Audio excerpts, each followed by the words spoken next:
മീനാക്ഷി ബ്ലോഗിലേക്ക് എല്ലാവർക്കും സ്വാഗതം. ഞാനിവിടെ വന്ന ഇടയിട്ടെടുത്ത ഫോട്ടോ ആണിത്. ചോലയിൽ ഇത് ഇവിടുത്തെ ചോലയാണ്. ഞാൻ വീട്ടിൽ നിന്ന് കുളിച്ചിട്ട് വന്ന് ഈ ചോലയിൽ വെള്ളം ഉണ്ടോ നോക്കാൻ വേണ്ടിയിട്ടൊക്കെ വന്നതാണ്. ചോലയിൽ വെള്ളമുണ്ട്. ഈ ചോല കണ്ടിട്ട് നിങ്ങൾക്ക് എന്താ തോന്നുന്നത്? അഭിപ്രായം പറയണം. പിന്നെ മഴക്കാലത്ത് എല്ലാവരും കുളിക്കും അലക്കുന്നൊക്കെ ഒരു സ്ഥലമാണ്. ഇതിപ്പോൾ 2 മാസമായി ഇതെടുത്തിട്ട്.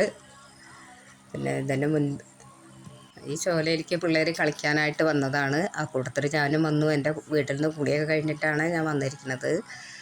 മീനൊക്കെ പിടിക്കുന്നുണ്ട് പിള്ളേർ. അതിന് നല്ല നല്ല മീനുണ്ട്. പിള്ളേർ മീൻ പിടിക്കുന്നുണ്ട്. ഇതിൻ്റെ മുകളിലാണ് മാരിയമ്മ കോവിൽ. കുറച്ച് ദൂരെ നടക്കാനുള്ളൂ, കുറച്ചേ ഉള്ളൂ.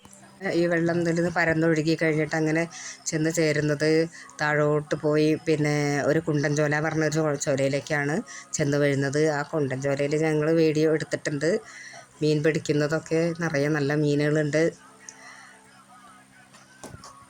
ഈ കല്ലുകളൊക്കെ കാണുന്നത് ആൾക്കാർ അലക്കുന്ന കല്ലുകളാണ്.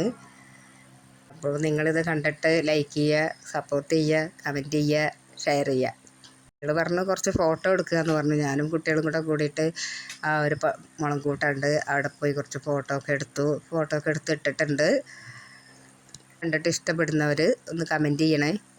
വർഷങ്ങളായിട്ടുള്ള ഒരു മുളങ്കൂട്ടുണ്ട് ഇവിടെ. ഈ മാരിയമ്മ കോവിലിൻ്റെ ബാക്കിലൂടെയാണ് കാട്ടിലേക്ക് പോകുന്ന വഴി. കാട്ടിലേക്ക് പോകുമ്പോൾ അവിടെ ഒരു കോറിയുണ്ട്. കോറിയിലേക്ക് പോകുമ്പോൾ ഞങ്ങൾ ആ വീഡിയോ ഇടുന്നുണ്ട്.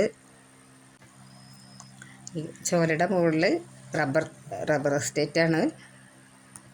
റബ്ബർ എസ്റ്റേറ്റ് വീഡിയോയിൽ ഇട്ടിട്ടുണ്ട്. പിന്നെ കുട്ടിക്കാലങ്ങളിൽ കാട്ടിലൂടെയൊക്കെ പോയി അവിടെ പറങ്കിമാവൻ തോട്ടങ്ങളൊക്കെ ഉണ്ട്. അതൊക്കെ പിന്നെ കുരങ്ങന്മാരുടെ ശല്യങ്ങൾ നല്ലോണം ഉണ്ട്, കൂടുതലായിട്ടുണ്ട്. അവർ വീട്ടിലൊക്കെ വന്ന് നല്ല ഉപദ്രവമാണ്.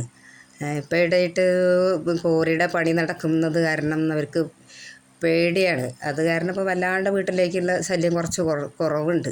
പക്ഷേ ഞങ്ങൾ ആ കോറിയിലേക്ക് പോകുമ്പോൾ അവിടെ ആ പരിസരങ്ങൾ മുഴുവനൊന്നൊക്കെ ഇടുന്നുണ്ട്. കാണാൻ നല്ല ഭംഗിയായിരുന്നു. കുട്ടിക്കാലം വെറും പറങ്കിമാവൻ തോട്ടങ്ങളായിരുന്നു. എല്ലാവരും